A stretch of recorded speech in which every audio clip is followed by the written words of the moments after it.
എല്ലാ പ്രേക്ഷകർക്കും എൻ്റെ പ്രഭാത വന്ദനം. ഇന്ന് നമ്മൾ ദൈവസന്നിധിയിലായിരിക്കും. നമ്മുടെ ജീവിതത്തിന് വലിയ അനുഗ്രഹമായി തീരുവാൻ കർത്താവ് നമ്മളെ ഓരോരുത്തരെയും സഹായിക്കട്ടെ. എബ്രായ ലേഖനം 11-ാം അധ്യായത്തിൽ നിന്ന് എബ്രഹാമിനെ പറ്റി നമുക്കറിയാം, അവിടെ എഴുതിയിട്ടുണ്ട്. അതുപോലെ തന്നെ മോശയെ പറ്റിയൊക്കെ എഴുതിയിട്ടുണ്ട്. അനേക കർത്താവിൻ്റെ ദാസന്മാർ. അതിൻ്റെ 2-ാമത്തെ വാക്യം തന്നെ നമ്മൾ വായിക്കുമ്പോൾ എബ്രായ ലേഖനം 11-ാമത്തെ അധ്യായം അതിൻ്റെ 2-ാമത്തെ വാക്യം, അതുപോലെ തന്നെ 38-ാമത്തെ വാക്യം, അവിടെയൊക്കെ എഴുതിയിട്ടുള്ള ഒരു കാര്യമാണ്. ദൈവത്തിൽ നിന്ന് നല്ല സാക്ഷ്യം പ്രാപിച്ച ഭക്തന്മാരെ പറ്റി എഴുതിയിരിക്കുന്ന ഒരു അധ്യായമാണ് ഇവിടെ. ഒരു ലിസ്റ്റ്, പല അനേക പ്രവാചകന്മാരും രാജാക്കന്മാരും ഒക്കെ അവർക്കുണ്ടായിരുന്നെങ്കിലും പുരോഹിതന്മാരും ഒക്കെ ഉണ്ടായിരുന്നെങ്കിലും അതിൻ്റെ അകത്തിൽ നിന്ന് ദൈവത്തിൽ നിന്ന് എല്ലാവരുടെയും പേരിൻ്റെ അകത്ത് എഴുതിയിട്ടില്ല. ദൈവത്തിൽ നിന്ന് നല്ല സാക്ഷ്യം പ്രാപിച്ചവരുടെ പേര് മാത്രം എഴുതിയിരിക്കുന്ന ഒരു അധ്യായമാണ് ഈ 11-ാമത്തെ അധ്യായം. ഇവിടെ നമ്മൾ ആദ്യം വായിക്കുമ്പോൾ അതിൻ്റെ 9-ാമത്തെ വാക്യത്തിൽ എബ്രഹാമിനെ പറ്റി 8-ാമത്തെ വാക്യം തൊട്ട് എഴുതിയിട്ടുണ്ട്. അവിടെ എഴുതിയിരിക്കുന്നത്, എബ്രഹാം മക്കളോടും കൊച്ചുമക്കളോടും കൂടി കൂടാരങ്ങളിൽ പാർത്ത് എപ്പോഴും അവരോട് പറഞ്ഞുകൊണ്ടിരുന്ന ഒരു കാര്യമാണ്, നമ്മളിവിടെ അന്യരും പരദേശികളുമാണ്. ഉൽപ്പത്തി പുസ്തകം നമ്മൾ വായിക്കുവാണെങ്കിൽ അവിടെ എഴുതിയിട്ടുണ്ട്, എബ്രഹാം വളരെ ധനികനായിരുന്നു. വെള്ളിയും സ്വർണവും അല്ലെങ്കിൽ ആടുമാടുകൾ ദാസന്മാരൊക്കെ ഉണ്ടായിരുന്ന വലിയൊരു ധനികനായ എബ്രഹാം താൻ എന്തുകൊണ്ട്, നമുക്കൊരു വിരോധാഭാസമായിട്ട് തോന്നും, താൻ എന്തുകൊണ്ട് ഇത്രയും വലിയ, അന്ന് തൻ്റെ സഹോദരനായ ലോത്ത് പണിതു ഒരു വീടിനെ പറ്റിയും കഥവിനെ പറ്റിയൊക്കെ അവിടെ എഴുതിയിട്ടുണ്ട്. അപ്പം തൻ്റെ ഒന്നിച്ച് വളരെ താനുമായിട്ട് സൗഹൃദം ഉണ്ടായിരുന്ന ആ ദേശത്തെ ഭരിക്കുന്ന ഭരണാധികാരിയുടെ വീട് അല്ലെ കൊട്ടാരത്തെ പറ്റി എഴുതിയിട്ടുണ്ട്. അവിടെയൊക്കെ എബ്രഹാം എപ്പോഴും പോകുന്നതാണ്. അതുപോലൊക്കെ ഒരു വലിയ കൊട്ടാരം പണിയുവാൻ എല്ലാ ധനവും ദാസന്മാരും ഒക്കെ ഉണ്ടായിരുന്ന എബ്രഹാം അറിഞ്ഞുകൊണ്ട് സ്വന്തം ദേശത്ത് ഒരു അന്യദേശത്ത് എന്ന പോലും, അതുപോലെ ഭവനത്തിൽ ഒരു കെട്ടിടത്തിൽ താമസിക്കാതെ മരുഭൂമിയിൽ ഒരു കൂടാരത്തിൽ താമസിക്കുന്ന ഒരു അസാധ്യമായ അല്ലെങ്കിൽ വലിയ ബുദ്ധിമുട്ടായ ഒരു കാര്യമാണ്. ജീവൻ മരണ പോരാട്ടം ഓരോ ദിവസവും നടക്കണം, അല്ലെങ്കിൽ ഭയങ്കരമായിട്ട് അത് വലിയ ക്ഷീണമുണ്ടാക്കുന്ന ഒരു കാര്യമാണ്. എന്നാൽ പോലും താൻ അറിഞ്ഞുകൊണ്ട് മക്കളോടും കൊച്ചുമക്കളോടും കൂടാരങ്ങളിൽ പാർത്ത ആ എബ്രഹാമിനെ പറ്റി നമുക്കിവിടെ കാണാം. നമുക്കത് എന്തുകൊണ്ടാണെന്ന് തോന്നിക്കും. നമ്മൾ താഴോട്ടും മേളിലോട്ടൊക്കെ ആ വാക്യം വായിക്കുമ്പോൾ അവിടെ എഴുതിയിട്ടുണ്ട്, തൻ്റെ കാഴ്ചപ്പാട് മാറാതിരിപ്പാന്. എബ്രായ ലേഖനം ഇത് തന്നെ 11-ാം അധ്യായത്തിൻ്റെ 10-ാമത്തെ വാക്യത്തിൽ എഴുതിയിട്ടുണ്ട്, താൻ ദൈവം അടിസ്ഥാനം ഇട്ടതും ദൈവം ശില്പിയായിട്ട് ഉള്ള ആ നഗരത്തെ നോക്കി പാർത്തുകൊണ്ട് ജീവിച്ച എബ്രഹാമിനെ പറ്റി നമുക്കിവിടെ കാണുവാൻ കഴിയും. അപ്പം ആ എബ്രഹാം അറിഞ്ഞുകൊണ്ട് തൻ്റെ കാഴ്ചപ്പാട് മാറാതിരിപ്പാൻ താൻ ചെയ്ത ആ ഒരു കാര്യം, അല്ലെങ്കിൽ കൂടാരത്തിൽ പാർത്തു, അതിനെപ്പറ്റി നമുക്ക് മനസ്സിലാക്കാം. പലപ്പോഴും ലോകം ഇതിനെയൊക്കെ പോഷത്വം അല്ലെങ്കിൽ പൊട്ടത്തരം എന്നൊക്കെ തോന്നിക്കുമ്പോൾ അതിൻ്റെ അകത്ത് ഉള്ള ഒരു വലിയ ദൈവിക നന്മയുണ്ട്. അത് ആണ് നമ്മൾ താഴോട്ട് വായിക്കുമ്പോൾ നമ്മൾ വീണ്ടും അവിടെ മനസ്സിലാക്കാൻ പോകുന്നത്. 23-ാമത്തെ വാക്യം തൊട്ട് നമ്മൾ വായിക്കുമ്പോൾ മോശയെ പറ്റിയാണ് അവിടെ എഴുതിയിരിക്കുന്നത്. മോശ ഇതുപോലൊരു കർത്താവിൻ്റെ ദാസൻ, താൻ ജനിക്കുമ്പോഴേ, മോശയെ പറ്റി ഇവിടെ എഴുതിയിട്ടുണ്ട്, താൻ ജനിക്കുമ്പോഴേ ഫറവോൻ തന്നെ കൊല്ലുവാൻ ശ്രമിച്ച കാര്യമൊക്കെ ഇവിടെ എഴുതിയിട്ടുണ്ടല്ലോ. ഇവിടെ എഴുതിയിരിക്കുന്ന 1-ാം അധ്യായം, പുറപ്പാട് പുസ്തകം 1-ാം അധ്യായം അതിൻ്റെ 22-ാമത്തെ വാക്യത്തിൽ എഴുതിയിരിക്കുന്നത്, എല്ലാ ആൺകുഞ്ഞിനെയും കൊല്ലുവാനും എല്ലാ പെൺകുഞ്ഞിനെയും രക്ഷിക്കുവാനും ഉള്ളൊരു ഓർഡർ ഫറവോൻ ഇടുവാനിടയായി.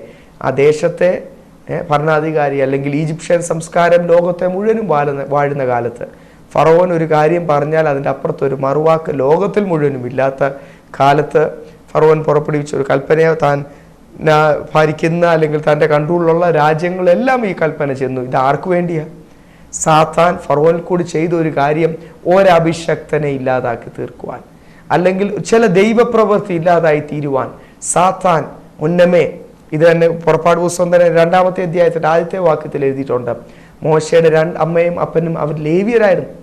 അപ്പോൾ കർത്താവിന് വേണ്ടി തെരഞ്ഞെടുത്തിരിക്കുന്ന ഒരു കുടുംബത്തിൽ ജനിച്ച ഒരു വ്യക്തി, അല്ലെങ്കിൽ ഒരു പ്രത്യേക ദൈവിക തെരഞ്ഞെടുപ്പുള്ള ഒരു വ്യക്തി, താൻ ജീവിതത്തിൽ അനുഭവിക്കേണ്ടി വന്ന കഷ്ടപ്പാടാണ് നമ്മളിവിടെ താഴോട്ട് വായിക്കുന്ന. അല്ലെ മോശയുടെ ജീവിതം നോക്കിയാലും പുറപ്പാട് പുസ്തകമൊക്കെ നോക്കിക്കഴിഞ്ഞാൽ നമുക്കത് വ്യക്തമായിട്ട് മനസ്സിലാവും. തൻ്റെ ജനനത്തിൽ മുതൽ സാത്താൻ ഇല്ലാതാക്കി തീർക്കുവാൻ, നിങ്ങളുടെ ജീവിതത്തിലും ദൈവം നിങ്ങളെപ്പറ്റി ഒരു ശ്രേഷ്ഠമായ, ഫിലിപ്പിയ ലേഖനത്തിൽ പറയുന്ന പോലെ ഒരു സ്വർഗീയ ഉന്നത വിളി ഇയാൾ നിങ്ങളെ വിളിച്ചിരിക്കുന്നത് കൊണ്ടാണ് നിങ്ങളുടെ ജീവിതത്തിൽ പലപ്പോഴും അനേക രോഗങ്ങളും കഷ്ടങ്ങളും പ്രയാസങ്ങളും ഒക്കെ വന്ന് ദൈവത്തിൽ നിന്ന് നിങ്ങളെ മാറ്റിക്കളയുവാൻ, നിങ്ങളെ കൊണ്ട് ദൈവത്തിൻ്റെ എതിരെ സംസാരിപ്പിക്കുവാൻ, അല്ലെങ്കിൽ ദൈവത്തോട് ഒരു ഇഷ്ടമില്ലാത്ത ഒരവസ്ഥയിലേക്ക് നിങ്ങളുടെ ഹൃദയം വന്നിച്ച് ഒരവസ്ഥയിലേക്കാക്കി തീർക്കുവാൻ, മരവിച്ച അവസ്ഥയിലേക്കാക്കി തീർക്കുവാൻ, വചനമൊന്നും നിങ്ങളുടെ ജീവിതത്തിൽ പ്രവർത്തിക്കുവാൻ കഴിയാത്ത രീതിയിൽ നിങ്ങളെ മന്ദമാക്കി തീർക്കുവാൻ സാത്താൻ നിങ്ങളോട് പോരാടുന്നെങ്കിൽ അതിൻ്റെ അർത്ഥം എന്തുവാ?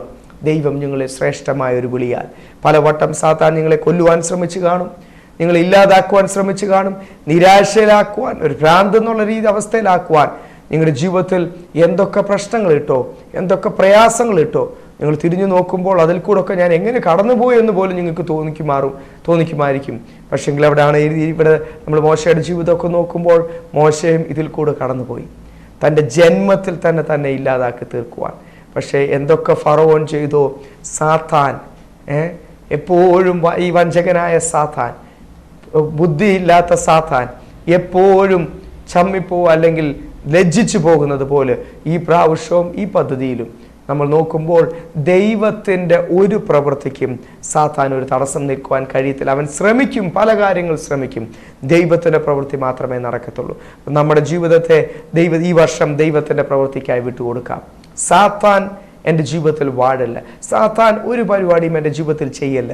എൻ്റെ ജീവിതത്തിലെ എന്ത് സന്തോഷവും സമാധാനവും ഇല്ലാതെ കളയുവാൻ സാത്താൻ ശ്രമിച്ചാലും മോശയെപ്പോലെ എബ്രഹാമിനെ പോലെ ആ കാഴ്ചപ്പാട് മാറാൻ, അവിടെ എല്ലാം ദൈവത്തിന് മഹത്വം കൊടുത്തു. എബ്രഹാമിനെ പറ്റി എഴുതിയിരിക്കുന്ന അവിടെയൊക്കെ ഈ ബുദ്ധിമുട്ട് വന്നപ്പോഴും കഷ്ടത വന്നപ്പോഴും 100 വയസ്സ് വരെയും തൻ്റെ മകനെ ദൈവം വാഗ്ദത്തം ചെയ്തിട്ടുണ്ട്.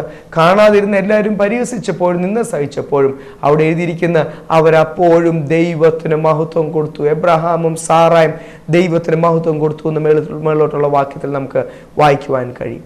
അപ്പം ദൈവത്തിന് നമുക്ക് ബുദ്ധിമുട്ട് വരുമ്പോഴും പ്രയാസം വരുമ്പോഴും ആ സമയത്ത് നമ്മൾ ചെയ്യേണ്ട ദൈവത്തിന് മഹത്വം കൊടുക്കുക.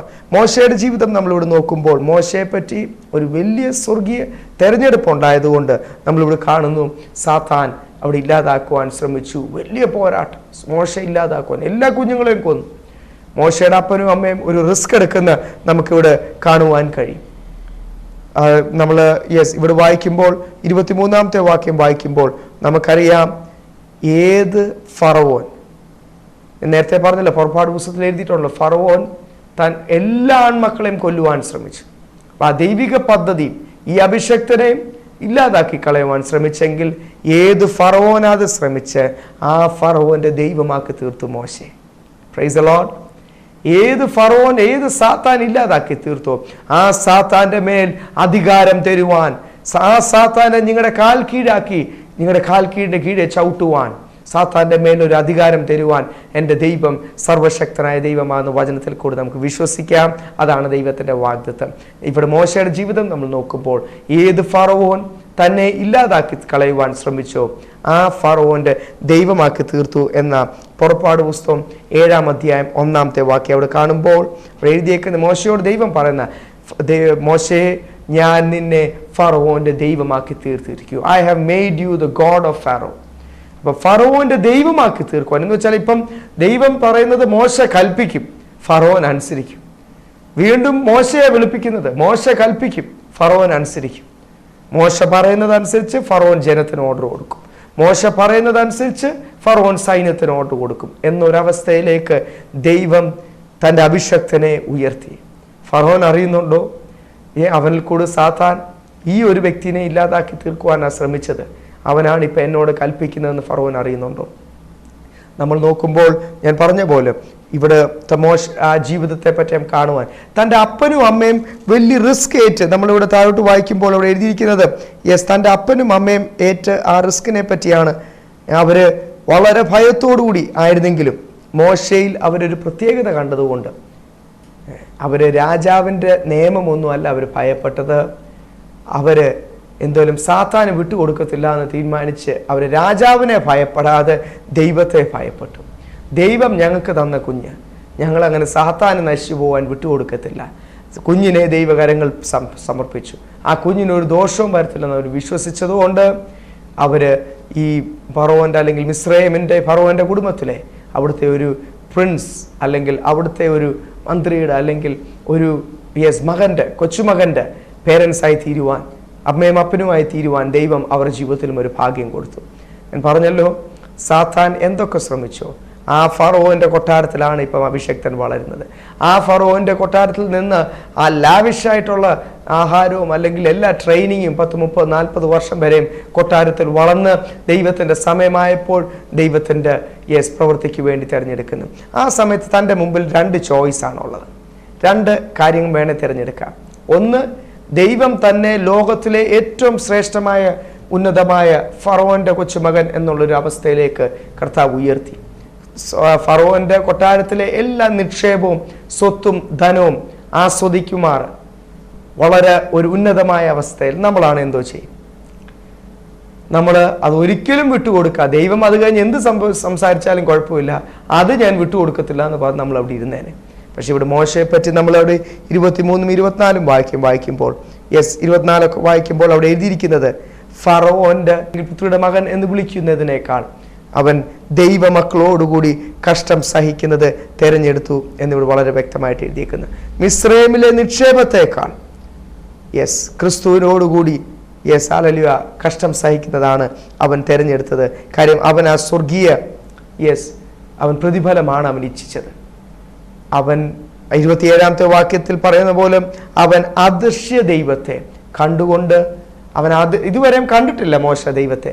പക്ഷെ മോശയ്ക്കറിയാം അവൻ വലിയവനായ ഒരു ദൈവത്തെയാണ് സേവിക്കുന്നത്. അവനെ വിളിച്ച ഒരു ദൈവം, അവൻ വലിയവനാണ്, അവൻ വിശ്വസ്തനാണ്. ഇത്രത്തോളം അത്ഭുതം നടത്തി. വെള്ളത്തിലേക്ക് കളഞ്ഞു, പക്ഷെങ്കിൽ അത് കൊട്ടാരത്തിലെത്തി, കൊട്ടാരത്തിൽ വളർന്നു. സമയമായപ്പോൾ ദൈവം അവനോട് ഇറങ്ങാൻ പറഞ്ഞപ്പോൾ അവൻ ഇറങ്ങേണ്ടി വന്നു. ഞാൻ പറഞ്ഞത്, ആ സമയത്തും ദൈവം ലോകത്തിലെ എന്ത് നന്മ നമ്മൾക്ക് തന്നാലും, ഏതൊരു ഉയർന്ന അവസ്ഥയിൽ നമ്മളെ ആക്കിയാലും, പിന്നെ അവിടുന്ന് അങ്ങോട്ട് മാറുവാൻ അല്ലെങ്കിൽ അടുത്ത ദൈവത്തിന്റെ പദ്ധതി പറയുമ്പോൾ നമ്മളെ ഉയർത്തിയതും നമുക്ക് ഈ കപ്പാസിറ്റി തന്നതും ലോകത്തിൽ എന്ത് നമുക്ക് ചുറ്റുപാട് തന്നതും അതിലങ്ങ് മറിമറിന്ന് ജീവിക്കുവാനല്ല, അതുപോലെ അധികാരത്തോടുകൂടി സ്റ്റാൻഡേർഡായിട്ട് പല ആൾക്കാരോട് സംസാരിക്കുവാനും ആ ഒരു ലെവലിൽ പല ആൾക്കാരെ ദൈവത്തിന് വേണ്ടി നേടുവാനും കർത്താവ് നമ്മളെ ആക്കിയിരിക്കുന്ന സ്വർഗീയ ഉദ്ദേശം നമ്മൾ ആരും മറന്നു പോകല്ലേ. മോശ സമയമായപ്പോൾ ദൈവം സംസാരിച്ചപ്പോൾ ഇവിടെ എഴുതിയിരിക്കുന്നത് ക്രിസ്തുവിന്റെ നിന്ന അല്ലെങ്കിൽ ദൈവമക്കളോട് കൂടി കഷ്ടം സഹിക്കുവാൻ, പാപത്തിന്റെ തൽക്കാല ഭോഗത്തേക്കാൾ ദ പ്ലഷേഴ്സ് ഓഫ് സിൻ എഴുതിയേക്കുന്നത്. അപ്പൊ ഈ പാപം ഈ ലോകം തരുന്നത് അത് അതിന്റെ പ്ലഷേഴ്സ്, അതിൻ്റെ ആ സന്തോഷം, അതിൻ്റെ ലക്ഷറി, അതിൻ്റെ സുഖം അതിൽ മയങ്ങിപ്പോകില്ല. പലപ്പോഴും സാത്താൻ ആവശ്യമുള്ളതിനേക്കാൾ അധികം തന്ന് നമ്മളെ മയക്കിക്കളയുവാൻ ശ്രമിക്കുമ്പോൾ വചനം നമ്മൾ വായിക്കുമ്പോൾ 1 യോഹന്നാൻ 2-ാമത്തെ അധ്യായം 17-ാമത്തെ വാക്യം ഒന്നുകൂടി ഞാൻ പറയട്ടെ. 1 യോഹന്നാൻ 2-ാമത്തെ അധ്യായം 17-ാമത്തെ വാക്യം അവിടെ എഴുതിയേക്കുന്ന ലോകവും അതിൻ്റെ മോഹവും മാറിപ്പോവും, എന്നാലും ദൈവ ഇഷ്ടം ചെയ്യുന്നവൻ എന്നേക്കും നിലനിൽക്കും. ലോകവും അതിൻ്റെ മോഹവും മാറിപ്പോവും, പക്ഷെ ദൈവ ഇഷ്ടം ചെയ്യുന്നവൻ എന്നേക്കും നിലനിൽക്കും. അപ്പം ലോകം മാറിപ്പോവും. നമുക്കറിയാം പല എന്തുവേണ്ടി വലിയ കൊട്ടാരങ്ങൾ, ശലോമോന്റെ കൊട്ടാരം തൊട്ടുള്ള ദേവാലയം തൊട്ടുള്ള അല്ലെങ്കിൽ എന്തുവേണ്ടി വലിയ വലിയ സ്ട്രക്ചേഴ്സാണ് ലോകത്തിൽ ഇല്ലാതായി പോയത്. അപ്പം ലോകം മാറിപ്പോവും, ലോകത്തിൻ്റെ സ്ട്രക്ചേഴ്സും എല്ലാം ഇല്ലാതായി പോവും. ദൈവ ഇഷ്ടം ചെയ്യുന്ന ഒരു വ്യക്തി അവൻ എന്നേക്കും നിലനിൽക്കുമെന്ന് പറഞ്ഞാൽ ഈ ലോകം കഴിഞ്ഞാലും നിത്യതയിലും കർത്താവിനോടുകൂടി എന്നും വാഴുവാൻ അവനൊരു അന്തമില്ല. അവൻ എന്നും സന്തോഷിക്കും.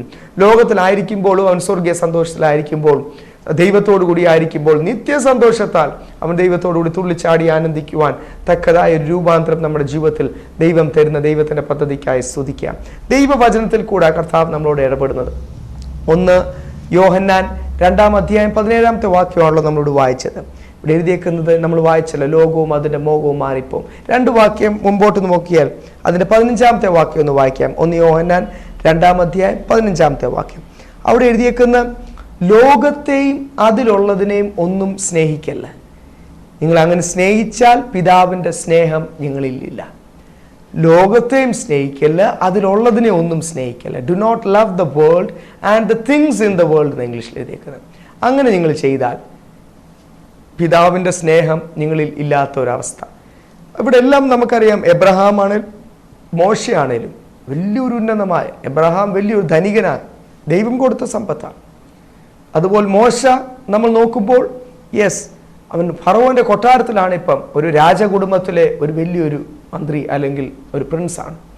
ആ സമയത്തും അവരതിൽ മറന്നു പോകാതിരിക്കാൻ വേണ്ടി നമ്മൾ കാണാം എപ്പോഴും അവർ ദൈവവുമായിട്ട് ഉള്ള ബന്ധത്തിൽ ആയിരിക്കുന്ന ഒരവസ്ഥ. അപ്പം നമ്മുടെ ജീവിതത്തിൽ കർത്താവ് ഉയർച്ചകൾ തരും, താഴ്ചകൾ തരും. എത്ര ഉന്നതമായ അവസ്ഥകൾ തന്നാലും അവിടെ നിന്നെ ആക്കിയിരിക്കുന്നത് ദൈവത്തിന് വേണ്ടി സംസാരിക്കുവാൻ, ദൈവത്തിന് വേണ്ടി ജീവിക്കുവാൻ. മോശ അവിടെ ചെയ്തത് ദൈവം സംസാരിച്ചത് പോലെ അവൻ ഫറവോനോട് ചെന്ന് സംസാരിച്ച ഒരവസ്ഥ നമുക്കത് കാണുവാൻ കഴിയും. നമ്മൾ താഴോട്ട് വായിക്കുമ്പോൾ അവിടെ എഴുതിയിരിക്കുന്നത് നമ്മളിപ്പോൾ ഇവിടെ വായിച്ചല്ലോ, നമ്മൾ ലോകത്തെ സ്നേഹിച്ചാൽ ലോകത്തിൻ്റെ ഹല്ലേലൂയ പിതാവിൻ്റെ സ്നേഹം ഞങ്ങളിലില്ല. യാക്കോബിൻ്റെ ലേഖനം അതിൻ്റെ 4-ാമത്തെ അധ്യായം 3-ാമത്തെ വാക്യവും 4-ാമത്തെ വാക്യവും നമ്മൾ വായിക്കുമ്പോൾ, നമ്മൾ പ്രാർത്ഥിക്കുമ്പോൾ നമ്മുടെ സുഖത്തിന് വേണ്ടി, നമ്മുടെ ഭോഗത്തിന് വേണ്ടി നമ്മൾ അധികം പ്രാർത്ഥിക്കുന്നതുകൊണ്ട് നമുക്കൊന്നും ലഭിക്കുന്നില്ലെന്ന് പറഞ്ഞിട്ട് യാക്കോബ് 4:4 അതിൻ്റെ അടുത്ത വാക്യത്തിൽ പറയുന്നത്, ലോകസ്നേഹം ദൈവത്തോടുള്ള ശത്രുത്വമാക്കുന്നു. നമ്മൾ ഇച്ഛിക്കുന്ന നമ്മുടെ വാഗ്ദത്തമെല്ലാം ഈ ലോകത്തിൽ വലിയവനാകുവാൻ നമ്മൾ ഇച്ഛിക്കുമ്പോൾ, ഇവിടെ ഈ അധ്യായം മുഴുവൻ വായിക്കുമ്പോൾ നമുക്കൊരു വലിയൊരു ദൈവിക മർമ്മം നമുക്ക് മനസ്സിലാവും. എബ്രഹാമിൻ്റെ ജീവിതത്തിലും മോശയുടെ ജീവിതത്തിലും താഴോട്ട് വായിക്കുന്ന കർത്താവിൻ്റെ ദാസന്മാരുടെ ജീവിതത്തിലെല്ലാം അവർക്കൊക്കെ ജീവിതത്തിൽ ലോകത്തെ സ്നേഹിക്കുവാൻ, ലോകസ്നേഹമല്ല ഇവിടെ എഴുതിയേക്കുന്ന ഈ മിസ്രൈമിലെ നിക്ഷേപത്തെക്കാൾ ക്രിസ്തുവിൻ്റെ നിന്ന വലിയ ധനമെന്ന് അവൻ എണ്ണിയെന്ന് എഴുതിയിരിക്കുന്നത്. അപ്പം പല കാര്യങ്ങൾ ഒരു പരീക്ഷ എന്ന പോലെ സാത്താൻ നമ്മുടെ ജീവിതത്തിൽ മാറിപ്പോവാൻ, ദൈവിക പദ്ധതിയിൽ നിന്ന് മാറിപ്പോവാൻ, ലോകസുഖമിട്ട്, ലോകത്തിൻ്റെ മോഡേണിസം അതിൻ്റെ കാര്യങ്ങളൊക്കെ ഇട്ട് നമ്മുടെ കണ്ണ് മഞ്ഞളിച്ചു പോകുന്ന രീതിയിൽ, നമ്മുടെ ദൃഷ്ടി അല്ലെങ്കിൽ കാഴ്ചപ്പാട് മാറിപ്പോകുന്ന രീതിയിൽ സാത്താൻ പ്രവർത്തിച്ചാലും, എബ്രഹാമിൻ്റെ മോശയുടെ നമ്മുടെ ജീവിതത്തിൽ ഒരു മാതൃകയായിട്ട് ഇവിടെ എഴുതിയിരിക്കുന്നത്, അവർക്ക് നല്ല ഉറപ്പുണ്ടായിരുന്നു. മറന്നു പോകാതിരിക്കാൻ എബ്രഹാം എപ്പോഴും തൻ്റെ മക്കളോട് പറഞ്ഞു, നമ്മളിവിടെ അന്യരും പരദേശികളുമാണ്. സ്വന്തം ദേശത്ത് അന്യദേശത്ത് എന്ന പോലെ പാർത്ത്, കൂടാരങ്ങൾ അറിഞ്ഞുകൊണ്ട് പാർത്ത്, തൻ്റെ കാഴ്ചപ്പാട് മാറിയാൽ ലോത്തിനെ പോലെ ആയിത്തീരും. ലോത്തിൻ്റെ ജീവിതം നമുക്കറിയാം. എബ്രഹാം ലോത്തും സഹോദരങ്ങളാണ്. ലോത്ത് ശപിക്കപ്പെട്ടവനായി. ലോത്തിൻ്റെ ജീവിതത്തിൽ വന്ന വലിയ പാപം ഒരപ്പനും ചെയ്യാത്ത, അതുപോലെ അവൻ്റെ തലമുറ, അതുകൊണ്ട് തലമുറ കൊച്ചുമക്കളും എല്ലാം ദൈവത്തിൽ നിന്ന് ശാപമേറ്റ് അവൻ്റെ ഭാര്യ ഇല്ലാതായിപ്പോയി, ഉപ്പുതൂണായിപ്പോയി. വലിയ ദൈവത്തിൻ്റെ ഉഗ്ര കോപം അവരുടെ കുടുംബത്തിൻ്റെ മേൽ വന്ന് ആ കുടുംബത്തിൻ്റെ അഡ്രസ്സ് ഇല്ലാതായി പോയിരിക്കുമ്പോൾ ദൈവമക്കൾ മുഴുവൻ എബ്രഹാമിൻ്റെ മക്കൾ എന്ന് വിളിക്കപ്പെടുമാറ് ദൈവത്തിൻ്റെ വലിയ സ്നേഹം, വലിയ വാഗ്ദത്തം എബ്രഹാമിൻ്റെ മേൽ നമ്മൾ നോക്കിക്കഴിഞ്ഞാൽ, അപ്പോൾ ഏത് കുടുംബം, ഏത് തലമുറ ദൈവത്തോടുകൂടി നിൽക്കുന്നോ അവരെയാണ് ദൈവം മാനിക്കുന്നത്. അതാണ് ദൈവത്തിൻ്റെ വാഗ്ദത്തം. നമ്മൾ ഈ വായിച്ച വാക്യങ്ങളെല്ലാം എഴുതിയിരിക്കുന്ന ലോകസ്നേഹമാണ് നമ്മളെ ദൈവത്തിൽ നിന്ന് അകറ്റുന്നത്. ലോകവും അതിൻ്റെ മോഹമൊക്കെ മാറിപ്പോവും. ദൈവത്തിന് വേണ്ടി നിൽക്കുന്നവൻ എന്നേക്കും ജീവിക്കും എന്ന് നമ്മൾ വായിച്ചല്ലോ. നമ്മൾ യേശുവിൻ്റെ സമയത്ത് നോക്കുമ്പോൾ മത്തായി സുവിശേഷം 19-ാം അധ്യായം 22-ാമത്തെ വാക്യം തൊട്ട് വായിക്കുമ്പോൾ അവിടെ നമുക്ക് കാണാം, ഒരു ചെറുപ്പക്കാരൻ, ഒരു ധനികനായ വ്യക്തി കർത്താവിനോട് വന്ന് ചോദിച്ചു, എനിക്ക് നിത്യജീവൻ പ്രാപിക്കുവാൻ എന്ത് ചെയ്യണം? കർത്താവ് അവനോട് ന്യായപ്രമാണം 2 വാക്യം ഷോർട്ടായിട്ട് പറഞ്ഞു. അപ്പോൾ അതെല്ലാം ഞാൻ ചെറിയ പ്രായം തൊട്ട് അനുസരിക്കുന്നുണ്ടല്ലോ. എന്നിട്ട് കർത്താവ് അവൻ്റെ കുറവ് കണ്ട് യേശുവിനെ സ്നേഹിക്കുന്നതിനേക്കാൾ അവൻ്റെ ഒരു വലിയ ലോകം അവൻ്റെ ഉള്ളിലുണ്ട്, ലോകത്തിലെ അവന് കിട്ടിയ ധനമൊക്കെ അവൻ്റെ ഉള്ളിലുണ്ട് എന്ന് മനസ്സിലായതുകൊണ്ട് അതൊക്കെ നീ ഉപേക്ഷിച്ച് നീ എന്നെ വന്ന് അനുഗമിക്കുക. അവിടെ എഴുതിയിരിക്കുന്ന വലിയ ദുഃഖത്തോടുകൂടി അവൻ കർത്താവിൻ്റെ അടുത്ത് നിന്ന് പോയെന്ന് അവിടെ എഴുതിയിരിക്കുന്നത്. അപ്പം ഇതിൽ നിന്ന് നമുക്കൊരു കാര്യം മനസ്സിലാവും, നമ്മൾ ഈ ലോകത്തിൻ്റെ അവസ്ഥകളൊക്കെ നമ്മുടെ ഉള്ളിലുള്ളപ്പോൾ, നമ്മുടെ ഹൃദയത്തിലുള്ളപ്പോൾ, അത് കഴിഞ്ഞ് നമ്മൾ യേശുവിൻ്റെ വചനം, യേശുവിൻ്റെ ആലോചന അങ്ങോട്ട് കേൾക്കുമ്പോൾ വലിയ ദുഃഖമാണ് നമ്മുടെ ജീവിതത്തിൽ ഉണ്ടാകുന്നത്. കാര്യം സത്യം ഏതാണെന്ന് നമുക്കറിയാം. യേശുവിൻ്റെ വാക്ക് കേൾക്കുമ്പോൾ അത് സത്യമാണെന്ന് നമുക്കറിയാം. അത് നമുക്ക് അനുസരിക്കാൻ പറ്റുന്നില്ലല്ലോ, അതുകൊണ്ട് ഞാൻ ശിക്ഷ അനുഭവിക്കേണ്ടി വരുമല്ലോ, ദൈവത്തിൻ്റെ പദ്ധതിയിൽ നിന്ന് ഞാൻ മാറിപ്പോവാന്നല്ലോ എന്നൊക്കെ അറിയാം. അറിഞ്ഞുകൊണ്ട് ഈ ലോകത്തിലേത് ഉപേക്ഷിക്കാൻ പറ്റാത്തത് കൊണ്ടുള്ള ഒരു ദുഃഖം, ഈ ഒരു ഫ്രിക്ഷൻ, ലോകത്തിൻ്റെ മോഹം അല്ലെങ്കിൽ അതിൻ്റെ ആ ലോകസ്നേഹം നമ്മുടെ ജീവിതത്തിൽ കർത്താവ് മാറുവാൻ ആഗ്രഹിക്കുന്ന പല ഭാഗങ്ങളൊന്നും മാറുവാൻ നമുക്ക് പറ്റത്തില്ല. അത് നമ്മൾ പിടിച്ചു വച്ചിരിക്കുക. അതേസമയം കർത്താവിൻ്റെ ആലോചന കേൾക്കുമ്പോൾ ദുഃഖം. ഈ ദിവസങ്ങൾ ദൈവവചനം കേൾക്കുമ്പോൾ നിങ്ങൾക്കതൊരു വിഷമമായിട്ടോ ഒരു ദുഃഖമായിട്ടോ തോന്നുന്നെങ്കിൽ നിങ്ങളുടെ ജീവിതത്തിൽ ഉപേക്ഷിക്കേണ്ടതായിട്ട് ചില നിങ്ങളുടെ ജീവിതത്തിലുണ്ട് എന്നുള്ള കാര്യം നിങ്ങൾ മറന്നു പോകല്ലേ. അതുള്ളിടത്തോളം കാലം അവിടെ നമ്മൾ ബൈബിളിൽ കണ്ട ധനവാനായ വ്യക്തിയെപ്പോലെ ദുഃഖത്തോടെ കർത്താവിൻ്റെ അടുത്ത് നിന്ന് എന്നേക്കുമായിട്ട് നാശത്തിലേക്ക് അല്ലെങ്കിൽ നരകത്തിലേക്ക് പോകേണ്ട ഒരവസ്ഥ വരും. കർത്താവിനെ പിൻപറ്റാത്തവർ ആരും കർത്താവിനോട് നിത്യതയിൽ കാണത്തില്ല. കർത്താവിൻ്റെ ആലോചന 100% പൂർണ്ണമായിട്ട് അനുസരിക്കാത്തവർ ആരും കർത്താവിനോട് നിത്യതയിൽ കാണത്തില്ല എന്നുള്ള സത്യം നിങ്ങൾ മനസ്സിലാകല്ലേ. നമ്മൾ ഈ അധ്യായം വായിക്കുമ്പോൾ ഞാൻ പറഞ്ഞല്ലോ, ഇവിടെ മുഴുവനും ഭക്തന്മാര് ഒരു വലിയ ലിസ്റ്റാണ് എഴുതിയിരിക്കുന്നത്. മോശയെപ്പറ്റി നമ്മൾ 27-ാമത്തെ വാക്യത്തിൽ വായിച്ചല്ലോ. അദൃശ്യ ദൈവത്തെ അവൻ കണ്ട നിമിത്തം അവൻ ഏതിനാണ് പ്രാധാന്യത കൊടുക്കേണ്ടതെന്ന് അവന് വളരെ വ്യക്തമായിട്ട് മനസ്സിലായി. അതിൻ്റെ മുന്നോട്ട് നമ്മൾ താഴോട്ട് വരുമ്പോൾ അതിൻ്റെ 33 തൊട്ട് 35-ാമത്തെ വാക്യം വരെ നിങ്ങൾ പിന്നീട് വായിച്ചാട്ട് 11-ാം അധ്യായമാണ് ഞാൻ ഈ പറഞ്ഞ എബ്രായലേഖനം 11-ാം അധ്യായം 33 തൊട്ട് 35 വരെയും വായിക്കുമ്പോൾ അവിടെ എല്ലാം എഴുതിയിട്ടുണ്ട് ദൈവമക്കളുടെ ജീവിതത്തിൽ ദൈവം ചെയ്യുന്ന അത്ഭുതം. ദൈവത്തെ അനുസരിക്കുന്നവരുടെ ജീവിതത്തിൽ അവർ രാജ്യങ്ങളെ പിടിച്ചടക്കും. അവരുടെ ജീവിതത്തിലുള്ള ഓരോ അത്ഭുതം അവിടെ വളരെ വ്യക്തമായിട്ട് അവിടെ എഴുതിയിട്ടുണ്ട്. അതുപോലെ തന്നെ 36-ാമത്തെ വാക്യം തൊട്ട് 36, 37 ഒക്കെ നമ്മൾ താഴോട്ട് വായിക്കുമ്പോൾ അവിടെ എഴുതിയേക്കുന്ന അതേ സമയം തന്നെ അവർ ജീവിതത്തിൽ അവർ കടന്നു പോകേണ്ട കഷ്ടത, കർത്താവിന് വേണ്ടി സഹിക്കേണ്ട നിന്ന, കർത്താവിന് വേണ്ടി വില കൊടുക്കുന്നത്, അവർ ജീവിതത്തിൽ ദൈവം അനുവദിക്കുന്ന നഷ്ടങ്ങൾ, കഷ്ടങ്ങൾ, രോഗങ്ങൾ, പ്രയാസങ്ങൾ, നിന്ന, അവർ ചെയ്യാത്ത തെറ്റിന് അവരെ ആൾക്കാരെ ദുഷിക്കുകയും കുറ്റപ്പെടുത്തുകയും ചെയ്യുന്ന അവസ്ഥകളെല്ലാം ഇവിടെ വളരെ വ്യക്തമായിട്ട് എഴുതിയിട്ടുണ്ട്. ഇതെല്ലാം ആർക്ക് വേണ്ടിയാണ്? കർത്താവിന് വേണ്ടി. ഭവനമുണ്ടെങ്കിലും അവരുടെ എഴുതിയിരിക്കുന്ന അവർ മരുഭൂമിയിൽ അവർ അലയുന്നത് പോലും. കാര്യം ഒരിടത്ത് അവർക്ക് ഒരു സെറ്റിൽഡ് ആയിട്ടുള്ളൊരു ഫീലിംഗ് അവർക്ക് കിട്ടുന്നില്ല. അറിഞ്ഞുകൊണ്ട്, വേറൊന്നും കൊണ്ടല്ല, ഈ ലോകത്തിൽ ഞങ്ങൾ അന്യരും പരദേശികളുമാ എന്നുള്ളൊരു തോന്നൽ നമുക്ക് വരുവാൻ, അല്ലെങ്കിൽ ആ കാഴ്ചപ്പാട് നമ്മുടെ മാറായിരിക്കാൻ ദൈവം നമ്മുടെ ജീവിതത്തിൽ അനുഭവിക്കുന്ന അത് ബാലൻസ്ഡ് ആയിട്ടാണ്. ഞാൻ പറഞ്ഞാൽ ആദ്യത്തെ 3 വാക്യം 33 തൊട്ട് വായിക്കുമ്പോൾ അവിടെ എഴുതിയിരിക്കുന്ന നമ്മുടെ ജീവിതത്തിൽ ദൈവം ചെയ്യുന്ന വൻ കാര്യങ്ങൾ, നമ്മളെ കൊണ്ട് ദൈവം ചെയ്യുന്ന അത്ഭുതങ്ങൾ, അടയാളങ്ങൾ. നമ്മുടെ മേൽ ആ ദൈവം കർത്താവ് അധികാരം തന്ന സാത്താന്റെ മേൽ അധികാരവും വലിയ അത്ഭുതങ്ങളും ഒക്കെ ദൈവം നമ്മൾ കൂടി ചെയ്യുന്നത്. അത് കഴിഞ്ഞ് 36 തൊട്ട് താഴോട്ട് വായിക്കുമ്പോൾ എന്നാലും എന്ന് പറഞ്ഞ അവിടെ സ്റ്റിൽ പറഞ്ഞ ആ വാക്യം തുടരുന്നത് അവിടെ എഴുതിയിരിക്കുന്നത് അവർ നിന്ന, ദുഷിപ്പ്, ചങ്ങല, പലരും അവരെ കല്ലെറിഞ്ഞു, അല്ലെങ്കിൽ പട്ടിണി, ഇതൊക്കെ അവർ സഹിക്കേണ്ട, വീടിന് അവർ മരുഭൂമിയിൽ അലയേണ്ട അവസ്ഥയൊക്കെ വന്നു. അതിൻ്റെ കാര്യം അതിൻ്റെ 38-ാമത്തെ വാക്യത്തിൽ എഴുതിയിട്ടുണ്ട്, ഈ ലോകം അവർക്ക് യോഗ്യമായി തീർന്നില്ല. ഞാനൊന്നുകൂടെ പറയട്ടെ, this world was not worthy for them. ഈ ലോകം അവർക്ക് യോഗ്യമായി തീർന്നില്ല. നമ്മൾ ഈ ലോകത്തിൽ വസിക്കുന്നെങ്കിലും ബൈബിൾ പറയുന്ന അനുസരിച്ച് 70 ഏറെയാൽ 80 വർഷം മാത്രമേ ഉള്ളൂ നമുക്ക് ഈ ലോകത്തെ വാസം. അതിനുള്ള സ്നേഹം മാത്രം നമ്മൾ സ്നേഹിച്ചാൽ മതി. ഒരു വ്യക്തി 25 30 വയസ്സിൽ വിവാഹം കഴിച്ചാൽ കുടുംബത്തോടുകൂടി മാക്സിമം താമസിക്കാൻ പറ്റുന്ന കാലം ഒരു 40 വർഷം, അല്ലെങ്കിൽ ഒരു 45 വർഷം, മാക്സിമം 50 വർഷം.